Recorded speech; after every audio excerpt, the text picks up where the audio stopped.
What is up, guys? It is the Bluebloods here, back with another interview. And yes, all those highlights, all those accolades came from this guy right here, Chris Edmonds, Samford Defensive Back, Buchanan Award finalist, first team All FCS selection.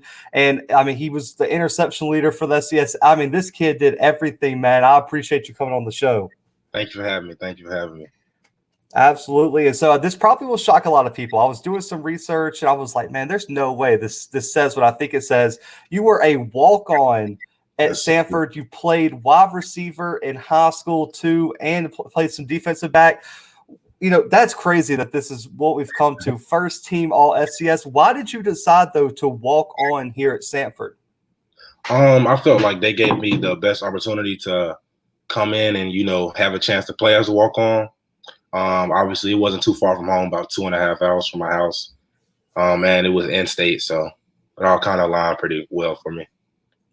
Absolutely. So, I mean, who were some of the other schools that were kind of on you, scouting you? I know in a previous interview you said no one really stepped out and offered you, but who was kind of on you, scouting you, thinking about offering you out of high school? I had a PWO from Mercer. I want to say I had a PWO from Kennesaw State, and I have interest from schools like Furman and Wofford. Hey, I listen, I bet all those schools will love to have you now, looking back. But, man, this is an interesting question, too, because you played wide receiver in high school. Now you're one of the best defensive backs in FCS. Has your history of playing wide receiver helped you develop your DB skills? I think so. I think just from playing wide receiver, just knowing what a wide receiver was about to do, like a wide receiver's mindset, just knowing that, I think that helped me a bit. Absolutely, man. And so, you walk on your freshman year. Now you're one of the leaders of the defense. Just take a step back. How has your game evolved since you arrived on campus to now? It has evolved a lot. I stepped on campus as a cornerback so my freshman season, I played cornerback, played mostly special teams, didn't really, get in on defensive except like 2 games. So I played mostly special teams. And then we had a new coaching staff come in and they made a transition to make me a safety and kind of nickelback guy. I like it, man. So, you make that transition. Just looking at yourself as a safety, as a prospect right now, what are your biggest strengths as a player right now? I would say my length and my size. Nowadays you're starting to see a lot of guys my size playing in the back end at corner and defensive back. So I think, my length and my size is giving me my biggest advantage. Hey, I like it, man. You can't teach size. I mean, you just got to get lucky and find them. But what's one thing on your game that you feel like you need to improve on going into this next season? I need to improve on my tackling and consistency. Just being more consistent throughout the season. Hey, I like it, man. So, I know everyone this is always just like a quarterback question in interviews. Like, how much film do you study? But I know being the DB, you got to study a lot of film. You're responsible for the quarterback, the wide receiver. You got to know everything, especially as a safety. Right. How much film study do you do during the week before a game? Studying film every day of the week before the game. Even probably, the day of a game, I probably watch a little more film that morning, go over film with my coach. Some of my teammates, we'll still be studying film the morning of the game. So every day of the week. Oh, man, all the way before the game. That's crazy, man. So what's like the first and biggest thing that you look for when you turn on the film for an offense that you're coming up against? Just the first thing I look for is their strength. Either they're are they a running team, run heavy, or are they pass heavy? And then you try to find like their go-to guys. What do they do in certain situations? That type of deal. I got you. So, I want to kind of break this down because I know the quarterback and the wide receivers are your biggest thing. How different is it scouting quarterbacks from like the wide receivers? So, like, what's one thing you look for in the quarterbacks and one thing you look for in your matchup across the wide receivers? Quarterbacks, I would look for when they get ready to snap the ball so I can, change up my alignments and stuff like that. So just paying attention to his throw mechanics, where he likes to go, For receiver, I pay attention to stances, releases, how they run certain type of routes, and how fast they are. All that type of thing, all those type of things. So, Hey man, I like it. Hey, it's working on the field based on the results. So, last year Samford had a season of what ifs, man. I was looking at, kind of going back, looking at some game film. Out of all the losses, man, 2 overtime losses and then a single digit loss in the first week. So this kind of a two-parter. One, how unique was the spring season for you and this team? And then two, what were your biggest takeaways from last season? I think it was a very unique season. It was very different. A lot of us, you were just getting accustomed to playing in the spring and stuff like that.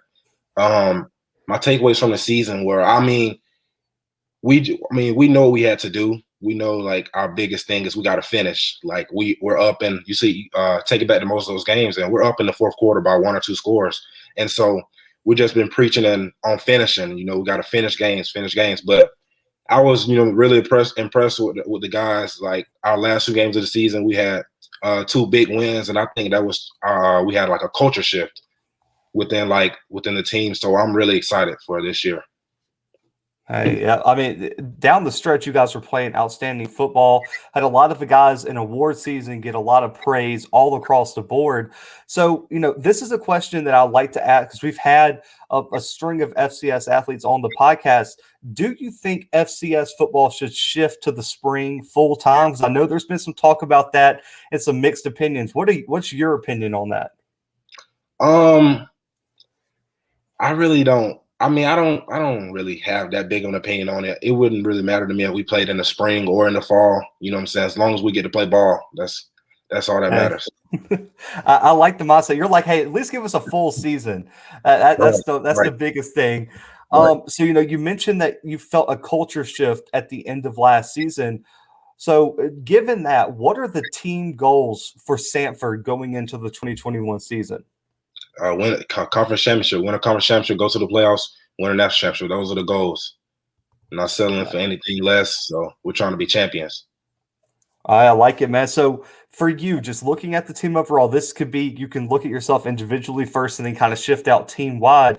What are like 1 or 2 things that you feel like need to be changed or need to be improved upon as a team to make that playoff run? Like I said earlier, we got to finish. We got to learn how to finish games. I really think that's really our biggest like setback is we didn't finish a lot of games. So that's all I got. We've seen all throughout the history of college football, those teams that had a bunch of close calls the year before, they learn how to win, and then out of nowhere they make a run. I know some people have you guys right around the 20th to like 25th spot in the FCS rankings, so the expectations are high, honestly. So shifting more to you, what are your personal goals? These could be awards, these could be statistics. I know team first and it's all let's win the championship, win each game. But what at the end of the season are you going to look back on and say, I can give myself an A+ if I do these things? I wanna just focus on taking my like leadership skills to the next level, becoming like a better leader last year, I was kind of a quiet guy on the team. I really didn't talk much. But so this year I want to focus on being more vocal as a leader and just being the best player I can be for my team. Just being the best player, make sure I give 100% effort every play and just bringing it all. Hey, I'd love to hear it, man. So I know the first game's the most important, and then the one after that's the most important. For you, though, when you look at the schedule, what you guys have lined up, what game on the 2021 schedule are you personally looking forward to the most? I know this sounds cliche, but the first game of the season. That's where we set the tone for the season right there. So the first game of the season is where we set the tone for how the season's going to pan out. I like it, man. I like it. So, Samford has a history of sending players to the NFL. Like, this is not just your average FCS program where no one ever makes it. A lot of people make it out of Samford. If you're sitting down in front of a scout and they ask you, what are they getting in Chris Edmonds? What do you tell them? You're getting a guy that's going to give it his all every play, give you the 100%. Let's see. You giving a guy with high football IQ.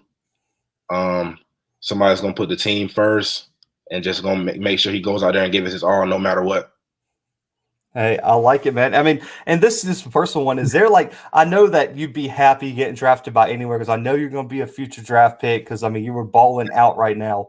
Is there a team that you're like, man, I've rooted for them? I'll play for anybody, but man, if I get drafted by them, that's that special team.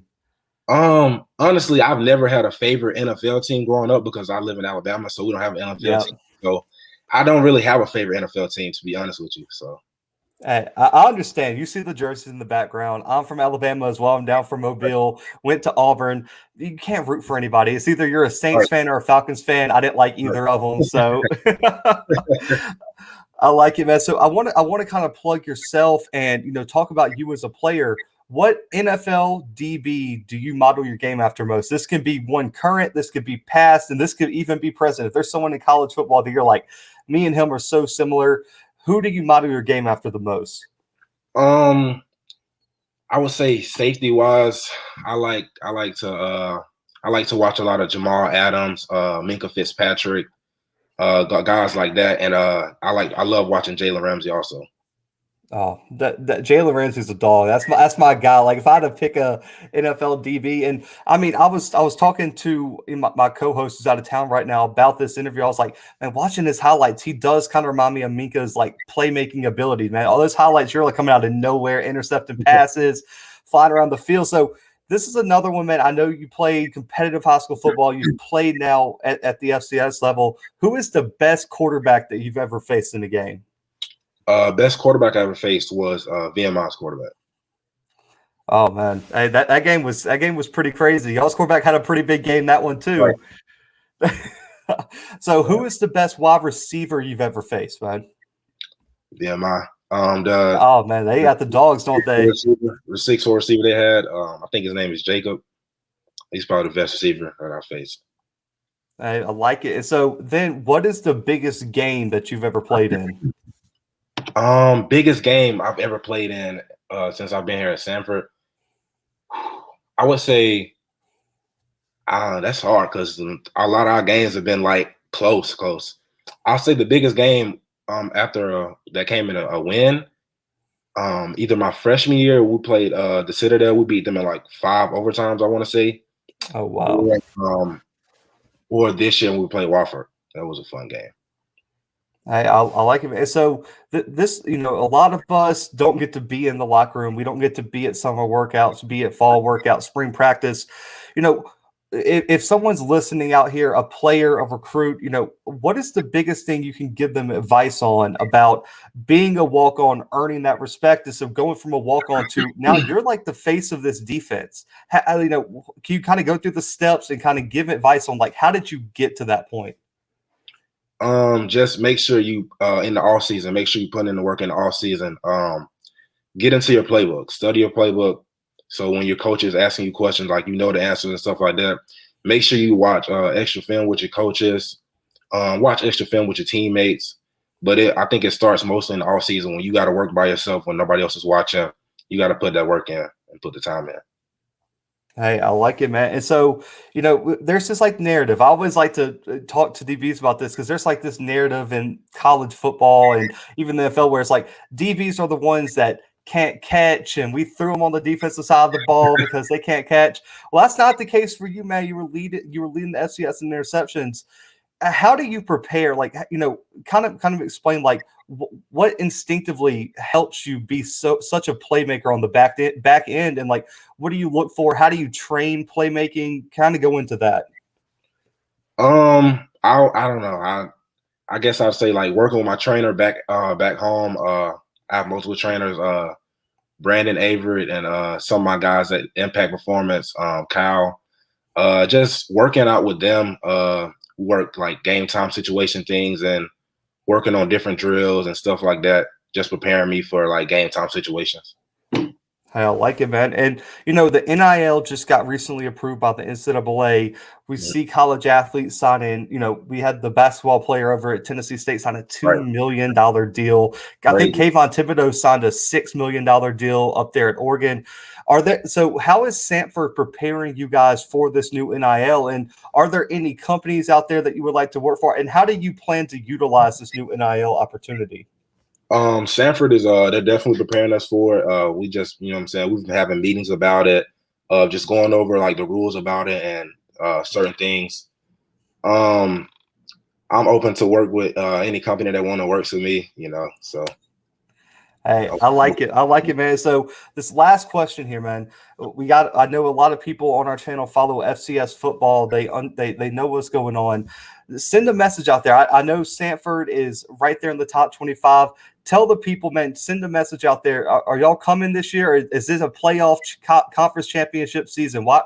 Tell for the people sleeping on Samford this year. Just sit back and just watch the show. Just wait. You know what I'm saying?